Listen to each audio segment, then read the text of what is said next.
Hare Krishna, Radhe Radhe. Welcome back to your channel.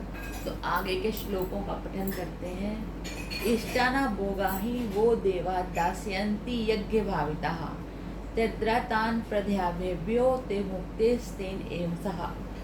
यज्ञ के द्वारा बढ़ाई हुए देवता तुम लोगों को बिना मांगे ही इच्छित भोग निश्चित ही देते रहेंगे। इस प्रकार उन देवताओं द्वारा दिए हुए भोगों को जो पुरुष उनको दिए बिना स्वयं भोगता है वह चोर ही है।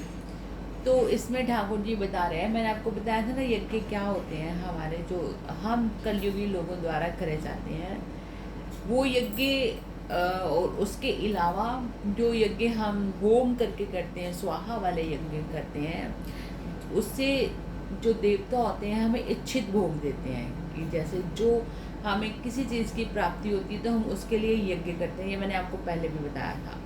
इस प्रकार उन यज्ञों को देने से जो देवताओं के द्वारा हमें भोग दिए जाते हैं उनको हम उनको दिए बिना स्वयं भोगते हैं तो हम चोर ही हैं। इनके कहने का मतलब है कि जैसे हमने यज्ञ करा और हमने इस लक्ष्मी जी का यज्ञ करा और हमें अपार लक्ष्मी जी प्राप्त हुई, उसके बाद फिर हम ये करें कि उसके हम मिस यूज़ करें, उनको हम मंदिर में प्रसादी न चढ़ा के लक्ष्मी अर्चन न करके स्वयं ही भोगना शुरू करते हैं।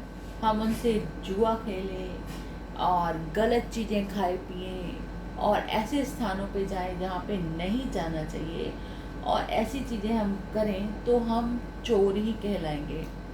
ये ठाकुर जी के द्वारा कहा गया, उनके चोर। यज्ञ शिष्टानि सह संतो मुच्यते सर्व विकल्भ्यशा भुजते त्वष्टाम पापा ये पंचतनाप्राणान। यज्ञ से बचे हुए अन्न खाने वाले श्रेष्ठ पुरुष सब पापों से मुक्त हो जाते हैं और जो पापी लोग अपना शरीर पोषण करने के लिए ही अन्न पकाते हैं वे तो पाप ही खाते हैं। तो यज्ञ से बचे हुए अन्न का क्या मतलब है?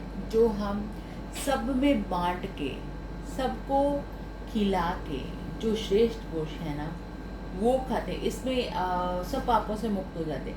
इसमें जैसे मैं आपको बताऊं, जैसे कोई टीचर है तो वो अपने अब ऐसा माहौल तो है नहीं कि सबको फ्री टीचिंग करते हैं, तो किसी एक ऐसे गरीब बच्चे को जिसके पास पैसे नहीं है लेकिन वो बहुत टैलेंटेड है और टीचर को पता है कि ये ट्यूशन फ़ी नहीं पे कर सकता, स्कूल फ़ी नहीं पे कर सकता, लेकिन इतना वो इंटेलिजेंट है कि हर बात को बड़े अच्छे से समझ जाता है। तो टीचर अगर उसको फ्री ऑफ कॉस्ट पढ़ा दें या कुछ इतने कम पैसे लें कि वो अफोर्ड कर सके, तो ये एक यज्ञ से बचा हुआ उसका जो पैसे मिलेंगे वो यज्ञ से बचा हुआ अन्न हो गया। दूसरा, हम लोग घर में खाना खाते हैं, अपने लिए भोग बनाते हैं, ठीक है, हम भंडारे नहीं लगा सकते या हमारा इतना नहीं है एफर्ट्स की, तो कभी कभी हमें चाहिए कि बाहर किसी ज़रूरतमंद में या आपके पड़ोस में किसी को ज़रूरत है तो उसकी हेल्प कर दो।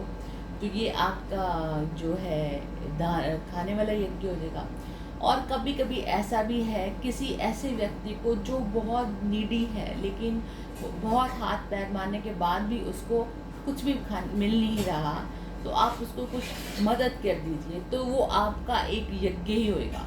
तो ऐसे जो लोग हैं जो इस प्रकार के यज्ञ करते हैं वो सब पापों से मुक्त हो जाते हैं। पाप तो देखो हमारे पास जाने अनजाने से सब प्रकार से ही हो जाते हैं। जैसे कभी कभी चलते समय पैरों के नीचे चींटी आ जाती है, हम नहीं चाहते, और कुछ ऐसा काम जो हम दिल से नहीं चाहते लेकिन अनजाने में हमारे से हो जाता है, तो वो सब पापों से वो इंसान जो यज्ञ करके खाता है मुक्त हो जाता है। जो पापी लोग अपने शरीर पोषण के लिए अन्न पकाते हैं वह पाप को ही खाते हैं नेचुरली है। जो जिस सेल्फिश लोग हैं, मेरा हो, मेरी फैमिली बढ़े, मुझे ही खाना है, किसी को देने के लिए, कुछ लोग ऐसे होते हैं मैंने देखा है इतना खाने के लिए उनके पास होएगा फिर भी वो किसी को एक कन देने के लिए उनकी जान निकलती है कि चाहे वो खा के उनको अपच हो जाए लेकिन वो किसी और को नहीं देंगे, खुद ही खाएंगे। इतना पैसा होने के बावजूद किसी बहुत ज़रूरतमंद इंसान की 1 रुपए की हेल्प नहीं करेंगे।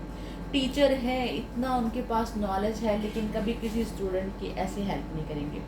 तो ऐसे जो लोग हैं अन्न पकाते हैं, मीन्स उनका जो घर का पोषण चल रहा है वो जो पाप ही खा रहे हैं, पुण्य नहीं करते, इसलिए वो पाप ही खाते हैं। तो ये हमारे थे अगले 2 श्लोक। अब हम रात को मिलेंगे, कमेंट कीजिएगा। राधे राधे।